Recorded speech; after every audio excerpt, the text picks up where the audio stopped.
आपण पाहताय न्यूज 18 लोकमत. आपल्या सगळ्यांचं स्वागत. आणि सुरुवातीलाच बातमी आहे ती वेदनांचा महापूर महाराष्ट्राच्या 6 जिल्ह्यांमध्ये आहे. हे जिल्हे आहेत कोकणातले, पश्चिम महाराष्ट्रातले. आणि आता सर्व ठिकाणी जाऊन राज्याचे मुख्यमंत्री, उपमुख्यमंत्री, राज्यपाल आणि विविध राजकीय पक्षांचे नेते पाहणी करतायत. राज्याचे उपमुख्यमंत्री अजित पवार यांचा कालचा दौरा खराब हवामानामुळे त्यांना रद्द करावा लागला होता. फक्त सांगलीमध्ये गेले होते. तर आज उपमुख्यमंत्री अजित पवार भल्या सकाळी थेट शिरोळमध्ये पोहोचले कोल्हापुरातल्या. तसंच कोल्हापूर शहरातल्या शाहूपुरीतल्या 6वी गल्ली या भागात जाऊनही त्यांनी जे नुकसान झालं आहे त्याची पाहणी केली. पूरपरिस्थितीचा अंदाज घेतला. काही नागरिकांच्या प्रत्यक्ष भेटी घेतल्या. यावेळेला सतेज पाटील, हसन मुश्रीफ यांच्यासारखे जिल्ह्यातले ज्येष्ठ नेतेही उपस्थित होते. संदीप राजगोळकर आपले प्रतिनिधी आपल्यासोबत आहेत. संदीप, ज्या गल्लीतून मगाशी तू लाईव्ह केलंस, 6वी गल्ली शाहूपुरीतली, इथे अजितदादांनी पाहणी केली. काय काय त्यांच्या निदर्शनास आलं? लोकांनी काय काय गाऱ्हाणी घातली त्यांना? नुकसान जे झालेलं आहे महापुरामुळे मिळून त्याच्या ज्या व्यथा आहेत त्या पूरग्रस्तांनी अजितदादांच्या समोर मांडल्या. शिवाजी पुलावर देखील ते तिथे गेले होते. तिथे देखील काही गावकरी म्हणजे आंबेवाडी, चिखली आणि परिसर त्या भागातले काही नागरिक देखील त्या ठिकाणी उपस्थित होते. आणि त्यानंतर आता कोल्हापूरमधल्या शासकीय विश्रामगृहावर बैठक मगाशी 10 वाजता या बैठकीला सुरुवात. 1 तास होत आलेला आहे. अजूनही चालू आहे. अंतिम तास असल्याचं आपल्याला समजते. सध्या जी त्याची चर्चा या बैठकीत अजित पवार यांच्यासोबतच ग्रामविकास मंत्री हसन मुश्रीफ, पालकमंत्री सतेज पाटील, आमदार खासदार असतील किंवा महापालिकेचे अधिकारी, जिल्हा परिषदेचे अधिकारी, असे सगळ्या खात्याचे वेगवेगळे अधिकारी जे ते या बैठकीला उपस्थित आहेत. मिळून सगळा आढावा घेतला जातोय. कारण प्रचंड मोठं नुकसान झालेलं आहे कोल्हापूर जिल्ह्याचं. 4 दिवस महापूर होता संपूर्ण शहराचं, जिल्ह्यामध्ये. अनेक नद्यांचं पाणी जे आहे ते आता हळूहळू पात्रामध्ये परत जातंय. पंचगंगेची पाणी पातळी देखील आता 43 फुटांवर आलेली आहे, जी 56 फुटांवर होती ज्या दिवशी महापूर आला होता त्या दिवशी. आता इथली ज्या आढावा बैठक आहे ती बैठकीत सगळी माहिती घेतली जाईल पवार यांच्याकडून. आणि त्यानंतर ती पत्रकार परिषद देखील याच ठिकाणी घेणार आहेत. आणि मदतीच्या घोषणेकडे आहे. कारण काल ज्यावेळेला सांगलीत पत्रकार परिषद घेतली त्यावेळेला देखील राज्य सरकारच्या वतीनं ठोस अशी कुठली आर्थिक मदत किंवा पॅकेज जाहीर करण्यात आलं नाही. पण आता तुम्ही म्हटल्याप्रमाणे 6 जिल्हे जे आहेत म्हणजे रत्नागिरी, रायगड, सिंधुदुर्ग आणि पश्चिम महाराष्ट्रातील कोल्हापूर, सातारा, सांगली, ते कोकण आणि पश्चिम महाराष्ट्राचं प्रचंड मोठं नुकसान झालेलं आहे महापुरामुळे. त्यामुळं राज्य सरकारच्या वतीनं नेमकं काय सांगितलं जातं याकडे सगळ्या पूरग्रस्तांचं लक्ष असणार आहे. मिलिंद, बर, आज सकाळी 2 ठिकाणी गेले होते अजितदादा. आधी शिरोळला आणि मग कोल्हापूर शहरातलं. बैठकीत आत्ताच्या कोण कोण असणार आहे आणि काही विशिष्ट घोषणा केली जाऊ शकते? अपेक्षा आहे? अपेक्षा तर सगळ्यांचीच आहे. सकाळी 7 वाजता अजितदादांच्या दौऱ्याला सुरुवात झाली होती. मिलिंद, पहिल्यांदा ते शिरोळमध्ये गेले होते. कारण शिरोळमध्ये पाण्याचा फुगवटा निर्माण होतो आणि प्रचंड मोठा फटका त्या तालुक्याला बसतो. आणि त्यानंतर ते शहरामध्ये आले. ज्या ठिकाणी आपण काही वेळापूर्वी लाईव्ह केलं होतं त्या गल्लीत पाहणी केली. मात्र उभ्याची पाहणी केली. आणि त्यानंतर शिवाजी पुलाचा जो परिसर आहे त्या परिसरात जाऊन देखील त्यांनी त्या भागाची सगळ्या पाहणी केली. आणि त्यानंतर ते शासकीय विश्रामगृहावर आले. ही बैठक आता चालू झाली आहे मगाशी 10 वाजता. आता या बैठकीमध्ये सगळ्या विभागाचे अधिकारी आहेत. म्हणजे एसटी असेल, जिल्हा परिषद, वन खात्याची लोक आहेत, आरटीओची लोक आहेत, पोलीस अधिकारी आहेत, महापालिकेचे सगळे आरोग्य जी सेवा आहे त्यातले सगळे अधिकारी आहेत. एकंदरीत त्या आढावा बैठकीमध्ये संपूर्ण जिल्ह्याचा आढावा घेतला जाणार आहे. त्यामध्ये नागरिकांच्या आरोग्यापासून झालेलं नुकसान असेल, महसूलमधले अधिकारी आहेत, जिल्हाधिकारी देखील उपस्थित आहेत. त्या सगळ्यांच्याकडून जी माहिती मिळेल त्यानुसार अजितदादा पवार ही काही घोषणा करू शकतात अशी शक्यता देखील आहे. पण महापुरात नुकसान झालं ते नुकसान न भरून निघणार आहे. व्यापाऱ्यांचं प्रचंड नुकसान झालं. म्हणजे कुठलंच क्षेत्र असं राहिलं नाही मिळेल की त्या क्षेत्राला फटका बसलेला नाही. त्यामुळे व्यापारी असतील, शेतकऱ्यांचं नुकसान झालेलं आहे प्रचंड. त्यामुळे महापुराची ही पाहणी केल्यानंतर म्हणजे सातारा आणि सांगली या दोन्ही जिल्ह्यांची पाहणी ऑलरेडी अजित पवार यांनी केलेली आहे. आज ते कोल्हापूर जिल्ह्यामध्ये आले होते. काल मुख्यमंत्री कोकणात उतरू शकले नाहीत. पण आता हीच परिस्थिती आहे की नेमकं अजित पवार काय स्पष्ट करतात हे आपल्याला काही वेळानंतर समजू शकणार आहे. आज अजितदादांचा आणखीन दौरा काय असणार आहे? म्हणजे आजच्या बैठकीनंतर ते अन्य काही ठिकाणी भेट देतील का ते थेट मुंबईला रवाना होणार आहे? नाही, एकतर ते मुंबईलाच रवाना होणार आहेत, पण भेट द्यावी अशी इच्छा देखील होती, कारण ग्रामीण भागाचं देखील प्रचंड नुकसान झालं. ग्रामीण भागामध्ये मंत्री पोहोचतच नाहीत. म्हणजे आता चंदगड, शाहूवाडी, कागल असेल, भुदरगड असेल, हे जे तालुके आहेत, दुर्गम तालुके म्हणून ओळखले जातात, त्या तालुक्यांमध्ये देखील मोठ्या प्रमाणात पुराचा फटका बसला आहे. तर त्या तालुक्यांपर्यंत मंत्री किंवा लोकप्रतिनिधी पोहोचतच नाहीत. आणि तसंच कोल्हापूर जिल्ह्यामध्ये देखील घडलेलं आहे. आता अजित पवार हे पत्रकार परिषद घेतल्यानंतर थेट मुंबईलाच रवाना होणार आहेत. मिलिंद. संदीप तुर्तास, धन्यवाद या माहितीबद्दल.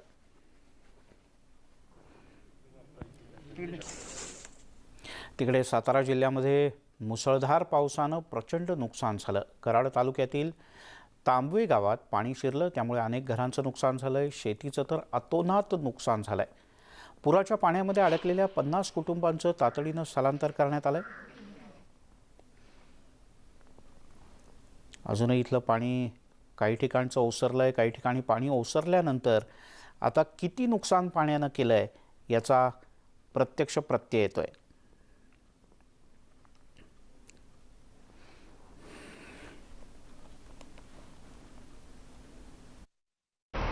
सातारा जिल्ह्यामध्ये पडत असलेल्या मुसळधार पावसामुळे अक्षरशः पूर परिस्थिती सातारा जिल्ह्यामध्ये पाहायला मिळाली.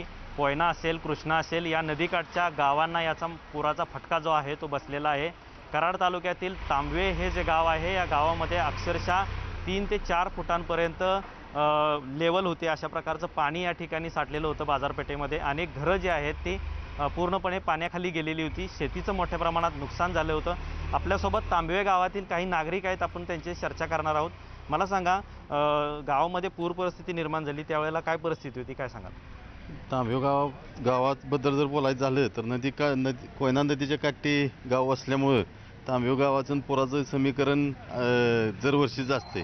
पण यावेळीची जी परिस्थिती आहे ती या ठिकाणी 21 जुलै रोजी जो ढग फुटीसारखा या ठिकाणी पाऊस जो सुरू झाला, या पावसाच्या प्रमाण अतिशय भयावह असं प्रमाण होतं. आणि या भयावह प्रमाणामध्ये पावसाचं पाणी तांबवे गावामध्ये जवळजवळ 4 ते 5 फुटानं आत गावामध्ये आलं. या गावामध्ये आलेल्या पाण्यामुळे बरेचसे जे बाजारपेठ परिसरामध्ये व्यापारी लोकांचे जे दुकाने होती, त्या दुकानात पूर्णपणे दुकानांचं नुकसान झालं. तसेच 114 कुटुंबाचं या ठिकाणी स्थलांतर करावं लागलं. यामध्ये जवळजवळ 500-550 लोक या ठिकाणी आमच्या गावातून स्थलांतरित करावी लागली. आणि या झालेल्या ढगफुटी सदृश पावसामुळे नदीकाठचे इलेक्ट्रिक मोटरे असेल किंवा शेतीचं जे मुख्य ऊसाचं जे मुख्य उत्पादन आहे आमच्या गावचं, या ठिकाणी ऊसाच्या शेतीतसुद्धा प्रचंड प्रमाणात नुकसान झाले. ऊस आणि भात शेतीचं प्रचंड प्रमाणात नुकसान झालं आहे. आणि आज म्हणजे पाऊस आता उतरल्यामुळं प्रचंड प्रमाणात गाळाचं स्वरूप होतं. ते गाळ या ठिकाणी हलवण्याचं काम ग्रामस्थांनी त्या लोकांनी या ठिकाणी केलेलं आहे.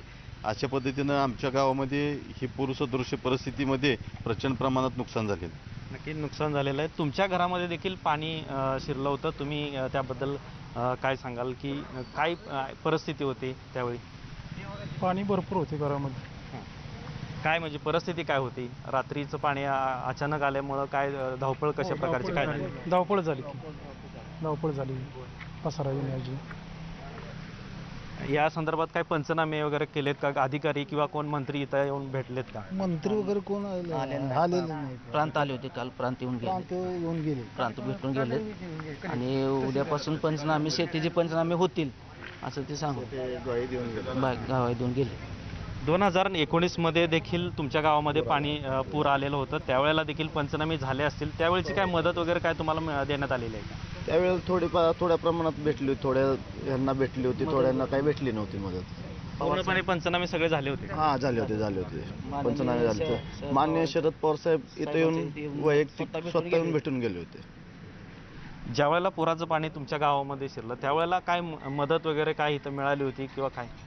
मदत मिळाली होती, शासनातर्फे मदत मिळाली होती. पण माननीय शरद पवार साहेब इथे येऊन भेटून स्वतः पूर असताना सुद्धा येऊन भेटून गेले होते. आणि त्यांनी त्यांच्या मार्फत सुद्धा मदत मिळाली होती. नक्कीच काही ठिकाणी मदत आपल्याला मिळालेली आहे, तर काही ठिकाणी अजूनही गावामध्ये मदत पोहोचायची आहे, अधिकारी पोहोचायचे आहे, त्या ठिकाणचे पंचनामे व्हायचे आहेत. मात्र भीषण परिस्थितीला सर्व लोकांना जे आहे ते सामोरे जावं लागत आहे. सध्या आता सातारा जिल्ह्यामध्ये पूर ओसरलेला असला तरी देखील शेतीचं असेल किंवा घरांचं असेल मोठ्या प्रमाणात नुकसान आपल्याला पाहायला मिळत आहे. किरण मोहिते, न्यूज 18 लोकमत, सातारा. साताऱ्यातली ही भीषण परिस्थिती. तिकडे साताऱ्यामध्ये खंडोबाची पाल गावात पुराचं पाणी शिरलं आणि प्रचंड नुकसान झालं. ज्या घरांमध्ये पाणी शिरलं होतं त्या कुटुंबातल्या लोकांना सुरक्षित ठिकाणी हलवण्यात आलं. त्यामुळे त्यांचा जीव वाचला, पण घरामध्ये होत्याचं नव्हतं झालं. काही म्हणून शिल्लक राहिलं नाही आणि जे काही वाहून जायचं राहिलं त्याची अवस्था अशी आहे की हे पुन्हा वापरता येईल की नाही याबद्दलही शंकाच आहे. आमचे प्रतिनिधी किरण मोहिते यांचा रिपोर्ट पाहूया. पुरामुळे अनेक कुटुंब जे आहेत ती उद्ध्वस्त झाली, तर अनेकांना आपला जीव गमवावा लागलेला आहे. साताऱ्यातील पाल या गावामध्ये पुराचं पाणी शिरलं आणि जवळपास 300हून अधिक कुटुंब जे आहेत ते बेघर झाले. घरामध्ये पाणी शिरलं आणि संसार उपयोगी साहित्य जे आहे ते पूर्णपणे निस्तनाबूत झालं.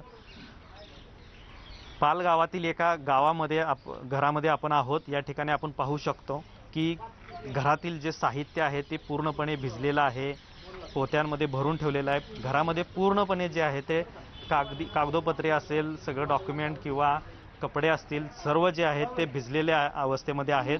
घरामध्ये पूर्ण जो आहे तो मलबा पसरलेला आपल्याला पाहायला मिळतोय आणि हा सर्व संसार जो आहे तो आता कुठंतरी सावरताना नागरिक आपल्याला पाहायला मिळत आहेत. पालगावातील हे एक कुटुंब आहे, ते आपलं संसार जो आहे तो कुठंतरी जमवाजमव करताना आपल्याला पाहायला मिळत आहे. पूर्णपणे घरामध्ये चिखल आपल्याला पाहायला मिळतोय, पूर्णपणे कचरा झालेला आहे. मला सांगा, पूर ज्या वेळेला आला त्यावेळेला तुम्ही कुठं होता आणि काय परिस्थिती त्यावेळची होती? आम्ही त्यावेळेस घरातच होतो आणि पाणी आलेल्या लगेच दुकानात बाहेर पडलो. आहे तसंच साहित्य ठेवलं सगळं आणि बाहेर पळालो. काय नुकसान झालेलं आहे घरात? सगळंच नुकसान झालंय. धडूत, कपडा, धान्य सगळंच नुकसान झालंय. काहीच शिल्लक राहिलेलं नाही. अंगावर घ्यायला कपडे सुद्धा नाहीत किंवा पांघरायला नाहीत, काहीच नाही शिल्लक राहिलेलं. चहा पावडर हे सगळं पूर्ण भिजून गेले.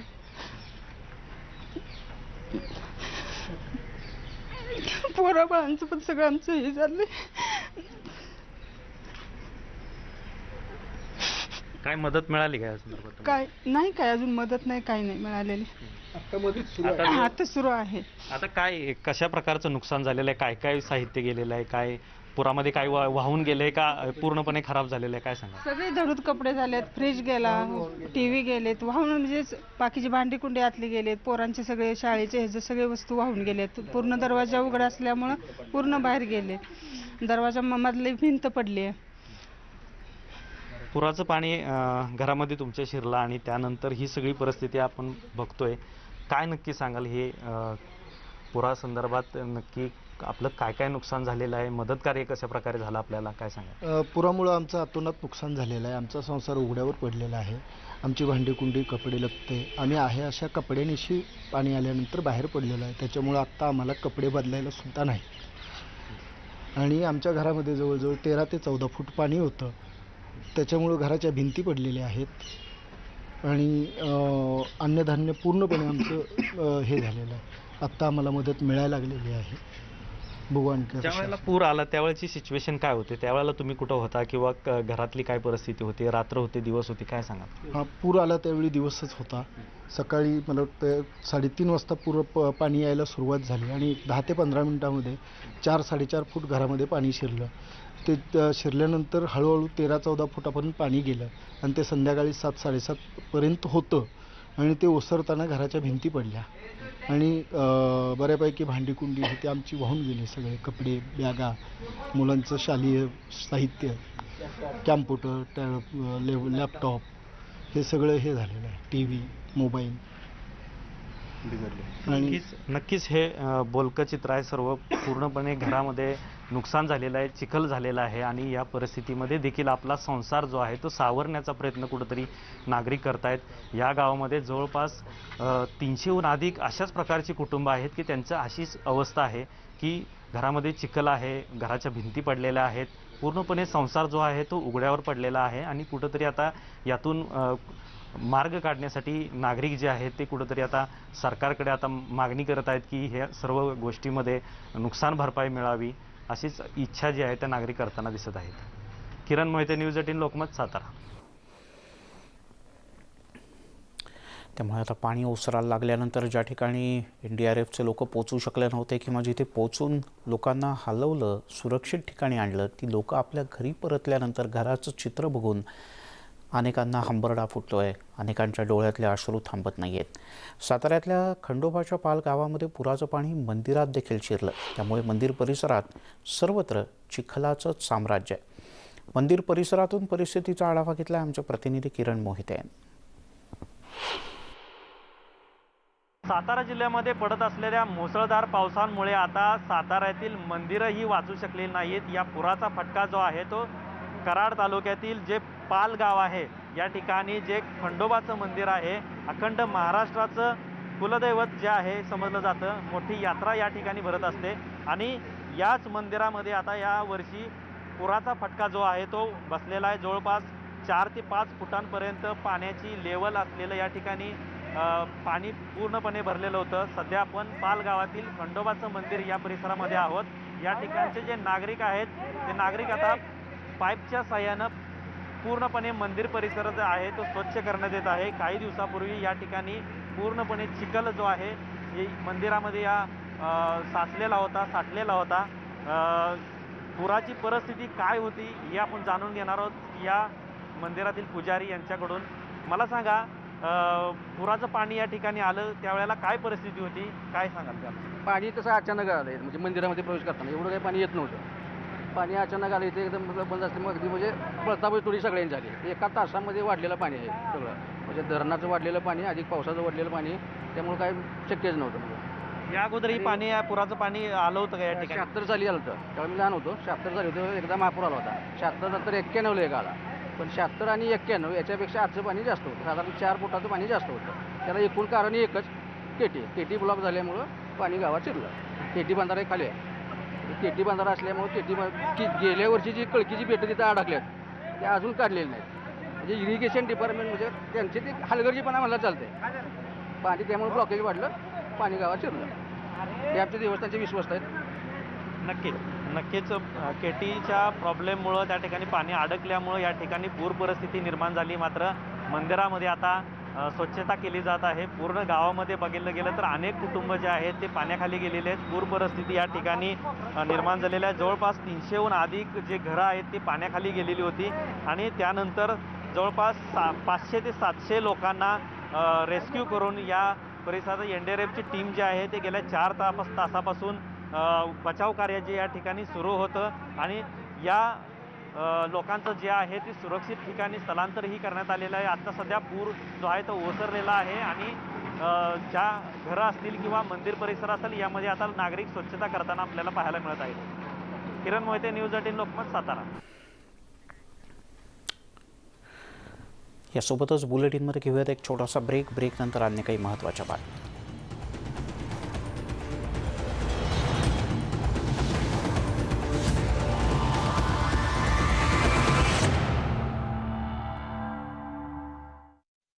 ते प्रमाण जरी कमी असलं तरी कोरोना प्रतिबंधक नियमांचं पालन करणं गरजेचं आहे. तसंच लसीकरण करून घ्यायचं आवाहनही त्यांनी केलंय. लसीकरण न झालेल्या भागात डेल्टा व्हेरियंटचा संसर्ग वेगानं होऊ शकतो अशी चिंता आरोग्य अधिकाऱ्यांना भेडसावतीये.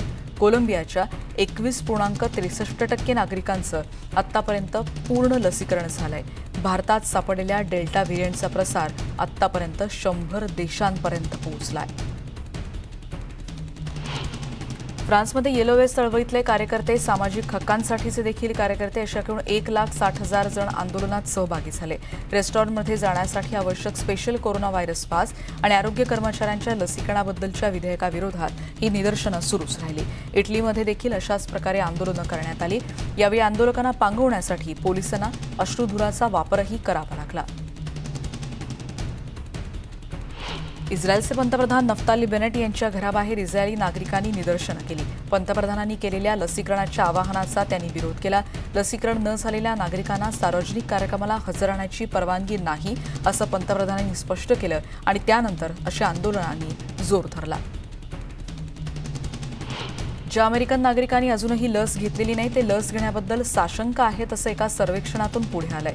लसीकरण डेल्टावर कितपत प्रभावी ठरू शकेल अशी शंका अनेकांच्या मनात आहे. त्यामुळे संसर्ग जास्त असूनही लसीकरणासाठी नागरिकांना प्रवृत्त करणं हे खूप मोठं आव्हान आता आरोग्य कर्मचाऱ्यांसमोर आहे. लसीकरण न केलेल्या 35% नागरिकांना आपण कदाचित लस घेणार नाही असं त्यांनी सांगितलंय. तसंच 45% नागरिकांनी आपण लस घेणारच नाही असंही त्यांचं मत आहे. केवळ 3% नागरिकांनी आपण लस घेणार असल्याचं सांगितलंय. एका संस्थेच्या वतीनं हे सर्वेक्षण करण्यात आलं.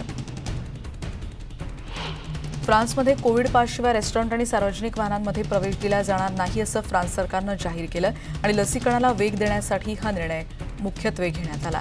पुढच्या महिन्यापासून बार, रेस्टॉरंट, शॉपिंग मॉल, ट्रेन आणि विमानातल्या प्रवेशासाठी नागरिकांना या स्पेशल पासची गरज लागणार आहे असं राष्ट्राध्यक्ष इमॅन्युएल मॅक्रॉन यांनी जाहीर केलं होतं. कोविड पाससाठी पूर्ण लसीकरण झाल्याचं प्रमाणपत्र किंवा कोरोना टेस्ट निगेटिव्ह असल्याचा आणि किंवा कोरोनातून बरं झाल्याचा पुरावा दाखवावा लागेल. सप्टेंबरपासून 12 वर्षांवरच्या मुलांचंही लसीकरण फ्रान्समध्ये केलं जाणार आहे. बोलिव्हियामधल्या उरुचिपायामधल्या नागरिकांनी शनिवारी लसीकरण केलं. स्थानिक आणि विविध समुदायांपर्यंत लसीकरण पोहोचण्यासाठी सरकारच्या वतीनं मोहीम राबवण्यात येते. या समुदायातील नागरिकांनी लसीकरणासाठी प्रोत्साहन देण्यासाठी होनोरिओ चिनो हे नेते चिपायाला गेले होते. या ठिकाणी 1200 नागरिकांचं लसीकरण करण्याचं उद्दिष्ट होतं, पण इथे केवळ 77 जणांचं लसीकरणच शक्य झालं. चिलीमध्ये लसीकरण विरोधात निदर्शनं करण्यात आली. सरकार हक्कांवर गदा आणतंय असा आरोप करत भेदभाव करत असल्याचा आरोप करत चिलीच्या प्रेसिडेन्शियल पॅलेसच्या समोर ही निदर्शनं झाली. तुमचा गोंधळ बंद करा आणि ते आम्हाला मारण्याचा प्रयत्न करतायत अशा अर्थाचे बॅनरही आंदोलकांच्या हातात होते. ज्यांनी लस घेतलीये त्यांना पास असेल तरच प्रवासाची मुभा दिली जाते, त्यामुळे फिरण्याच्या स्वातंत्र्यावर गदा येते असा आरोप या नागरिकांनी केला. जर्मनीनं स्पेन आणि नेदरलँडचा हाय इन्सिडन्सेस एरियाज या यादीत समावेश केलाय. याचा अर्थ या देशांमधून आलेल्या आणि लस न घेतलेल्या नागरिकांना क्वारंटाईनमध्ये राहणं बंधनकारक असेल. मंगळवारपासून हा नियम अस्तित्वात येईल, पण या नियमामुळे पर्यटकांची संख्या कमी झाली तर जर्मनीतल्या पर्यटन व्यावसायिकांवर याचा परिणाम थेट जाणवू शकेल. स्पेन आणि नेदरलँड आधीच धोकादायक गटात आहेत आणि जर्मनी कमी धोकादायक गटात आहे. पण स्पेन जर्मनीतील पर्यटकांचं आवडतं ठिकाण आहे, त्यामुळे या पर्यटनावरही त्याचा परिणाम जाणवू शकतो. अमेरिकेत राहणाऱ्या मूळच्या क्युबामधील नागरिकांनी लसींचे 10,70,000 डोस क्युबाला पाठवलेत. हे डोस क्युबामध्ये पोहोचले. क्युबाच्या लसीकरण मोहिमेला याची मदत होऊ शकेल. अमेरिकेनं नुकतेच क्युबावर निर्बंध लादलेले आहेत, त्यामुळे दोन्ही देशांमधले संबंध सध्या काहीसे तणावपूर्ण आहेत. अशावेळी ही मदत येणं महत्त्वाचं मानलं जात आहे. देशात गेल्या 24 तासात 18,99,874 जणांचं लसीकरण झालं. त्यामुळे लसीकरण झालेल्या नागरिकांचा एकूण आकडा 43,51,96,96,001 वर पोहोचलाय. दैनंदिन पॉझिटिव्हिटी रेट हा 1.31% इतका आहे, तर रिकव्हरी रेट वाढून 97.35% वर पोहोचलाय अशी माहिती आरोग्य मंत्रालयाकडून देण्यात आली. फ्रान्समध्ये ऑगस्ट महिन्यापासून बार, रेस्टॉरंट, शॉपिंग मॉल, रेल्वे आणि विमान प्रवासासाठी कोविड स्पेशल पास सक्तीचा करण्यात आलाय. त्यामुळे चाचणी आणि लसीकरणाची मागणी मात्र वाढली आहे. रात्री इनडोअर किंवा आउटडोअर कार्यक्रमासाठी जर जायचं असेल तर लसीकरण न केलेल्या नागरिकांसाठी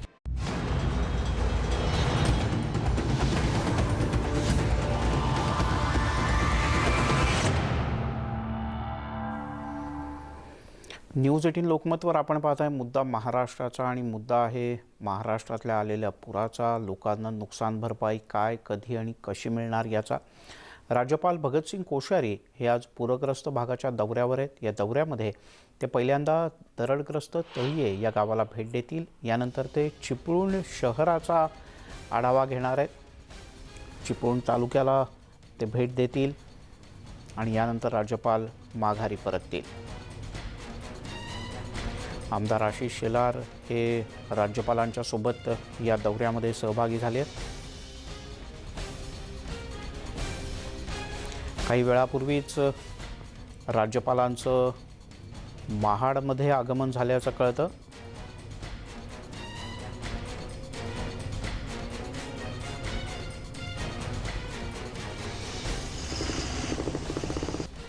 त्यामुळे मुख्यमंत्री, त्यापाठोपाठ केंद्रीय मंत्री नारायण राणे, विरोधी पक्षनेते देवेंद्र फडणवीस, यानंतर उपमुख्यमंत्री अजितदादा पवार, त्यानंतर ऊर्जामंत्री नितीन राऊत आणि आता राज्यपाल भगतसिंग कोश्यारी हे पूरग्रस्त भागाच्या दौऱ्यावर आहेत. आज 2 ठिकाणांना राज्यपाल भेटी देणार आहेत. एक तळीये गावाला, जिथे दरड कोसळल्यानं अख्खं गाव गाडलं गेलं. बुलेटिनमध्ये घेऊयात एक छोटासा ब्रेक, लगेचच परत येतोय.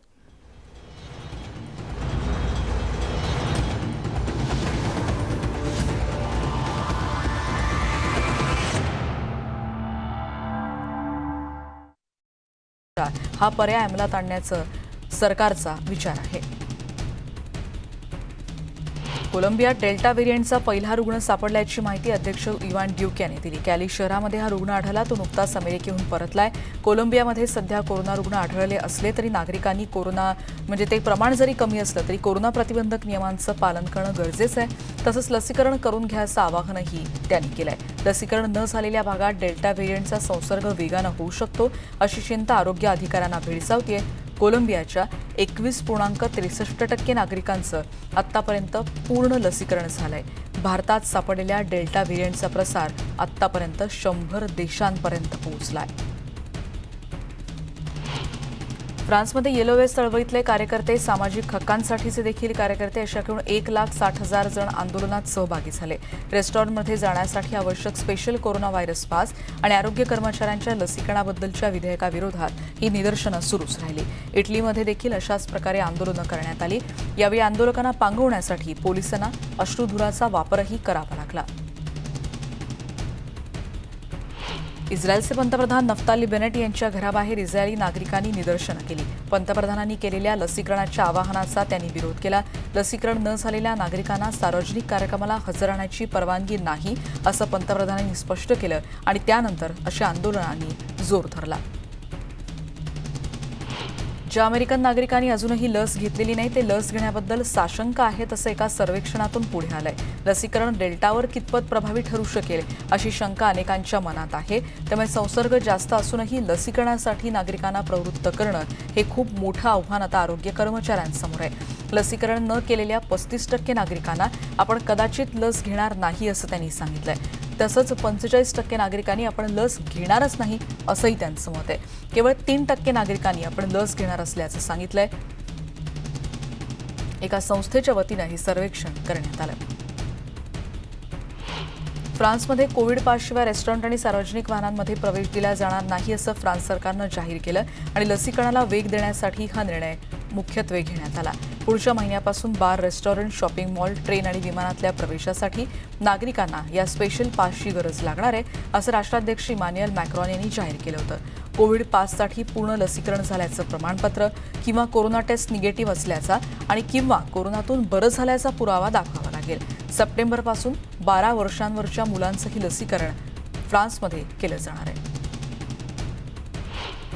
बोलिव्हियामधल्या उरुचिपायामधल्या नागरिकांनी शनिवारी लसीकरण केलं. स्थानिक आणि विविध समुदायांपर्यंत लसीकरण पोहोचण्यासाठी सरकारच्या वतीनं मोहीम राबवण्यात येते. या समुदायातील नागरिकांनी लसीकरणासाठी प्रोत्साहन देण्यासाठी होनोरियो चिनो हे नेते चिपायाला गेले होते. या ठिकाणी 1200 नागरिकांचं लसीकरण करण्याचं उद्दिष्ट होतं, पण इथे केवळ 77 जणांचं लसीकरणच शक्य झालं.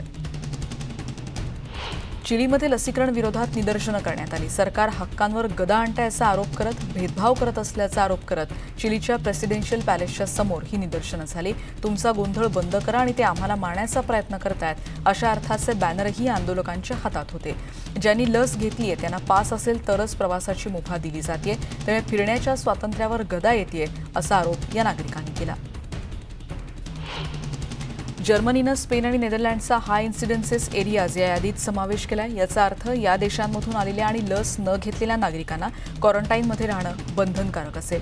मंगळवारपासून हा नियम अस्तित्वात येईल, पण या नियमामुळे पर्यटकांची संख्या कमी झाली तर जर्मनीतल्या पर्यटन व्यावसायिकांवर याचा परिणाम थेट जाणवू शकेल.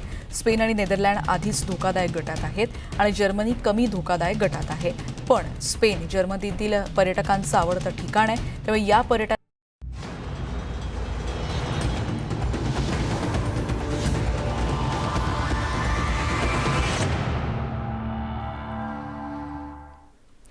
ब्रेकनंतर आपल्या सगळ्यांचं पुन्हा एकदा स्वागत. एक मोठी बातमी हाती येते ती पॉर्न रॅकेट प्रकरणी पूनम पांडेला मोठा दिलासा मिळाला आहे. तसंच शर्लिन चोप्राला सुद्धा उच्च न्यायालयानं दिलासा दिला आहे. या दोघींनी मुंबई उच्च न्यायालयात एक याचिका दाखल केली होती. राज कुंद्रा पोर्नोग्राफी प्रकरण सध्या चांगलंच गाजतं आहे आणि यामध्ये शर्लिन चोप्रा आणि पूनम पांडे यांनी काही विधानं केली होती आणि त्यामुळे या दोघींच्याही अटकेसंदर्भात काही प्रश्न उपस्थित करण्यात आले होते. पण या दोघींनाही तुर्तास न्यायालयानं दिलासा दिला आहे. 20 सप्टेंबरपर्यंत कोणतीही कठोर कारवाई न करण्याचे आदेश मुंबई पोलिसांना न्यायालयानं दिले. अजित मांढरे आपले प्रतिनिधी आपल्यासोबत आहेत. अजित, नेमका काय दिलासा आहे या दोघींना? येत्या 20 सप्टेंबर पर्यंत कोणत्याही प्रकारची यांच्यावरती कठोर कारवाई केली जाऊ नये. मात्र याचबरोबर न्यायालयाने यांच्यासमोर अनेक अटी देखील ठेवलेल्या आहेत. तपास यंत्रणा जेव्हा जेव्हा तुम्हाला तपासाकरता बोलवतील त्याचबरोबरीनं इतर काही गोष्टी असतील ज्या तपासाच्या संबंधित असतील या सर्व गोष्टींसाठी तुम्हाला पोलिसांना सहकार्य करावं लागेल. अशा विविध अटींवरती न्यायालयाने यांच्यावरती कठोर कारवाई न करण्याचे आदेश दिलेले आहेत. यामुळे ह्या दोघींना दिलासा जरी मिळाला असला तरी तपासामध्ये पुढे काय येईल हा तपासाचा अहवाल जेव्हा न्यायालय सादर होईल त्यानंतर देखील न्यायालय यांच्या अटकपूर्व जामिनावरती त्या ठिकाणी पुन्हा आदेश देऊ शकतात किंवा पुन्हा सुनावणी घेऊ शकतात. त्यामुळे तुर्तास या दोघींना दिलासा मिळालेला आहे असंच म्हणावं लागेल. म्हणजे अजित, असं म्हणता येईल की न्यायालयानं एवढंच सांगितलंय की अटक करू नका, पण चौकशीसाठी बोलावणं किंवा अन्य काही कागदपत्र पुरावे जर का मागितले तर ते सादर करणं हे मात्र पूनम पांडे आणि शर्लिन चोप्राला बंधनकारक असेल. नक्कीच त्याच अटींवरती न्यायालयाने त्या दोघींना तुर्तास दिलासा दिलेला आहे. याच बरोबरीनं जी माहिती मिळते ती नेमके न्यायालयाची ऑर्डर जेव्हा समोर तेव्हा स्पष्ट होईल. पण ही देखील माहिती मिळते की त्यांना कुठेही जायचं असेल तर पोलिसांना इन्फॉर्म करून जावं लागेल. पोलिसांना माहिती द्यायची की ते कुठे चालले, कशाकडे चाललेले आहेत, तिथला पत्ता, तिथला संपर्क क्रमांक, कोणाकडे चालला आहात, या सगळ्या गोष्टींची माहिती जी आहे ती पोलिसांना द्यायची आणि त्यानंतरच ते मुंबई सोडू शकतात किंवा त्यांच्या इच्छेशिवाय जाऊ शकतात. याकरता त्यांना परवानगी घ्यावी लागणार आहे. म्हणजे एकंदर त्यांना दिलासा जरी मिळाला असला तरी तपास यंत्रणांना चौकशी करता त्यांना सामोरं जायचंच आहे. बरं, पण मग यातून तपास यंत्रणांना काही अतिरिक्त माहिती मिळू शकते? म्हणजे अटक नाही पण चौकशी तर होणार आहे. यांना पुढच्या काही दिवसात बोलवलं जाऊ शकतं चौकशीला पुन्हा एकदा? नक्कीच न्यायालयाने हे सांगितलं की चौकशी करता तुम्हाला हजर राहावंच लागेल. म्हणजे याच पार्श्वभूमीवरती मुंबई पोलिसांना देखील एक मार्ग सुकर झालेला आहे की यांना चौकशी करता अधिकृतरित्या बोलवता येईल आणि ज्या चौकशीमध्ये गोष्टी समोर येतील त्या न्यायालयासमोर मांडल्या जातील. म्हणजेच या आठवड्यामध्ये जसं माहिती मिळते आपल्याला तसं शिल्पा शेट्टीला देखील पुन्हा चौकशी करता बोलवलेलं आहे आणि या दोघींना देखील चौकशी करता बोलवलं होतं. मात्र यांनी येणं टाळलं होतं. यांनी न्यायालयात धाव घेतली होती. पण आता यांना जरी अटकेपासून सुटका मिळाली असली तरी यांना पोलीस यंत्रणा जी आहे त्यांच्यासमोर चौकशीला हजर राहावंच लागेल. अजित, तुर्तास धन्यवाद या सगळ्या माहितीबद्दल.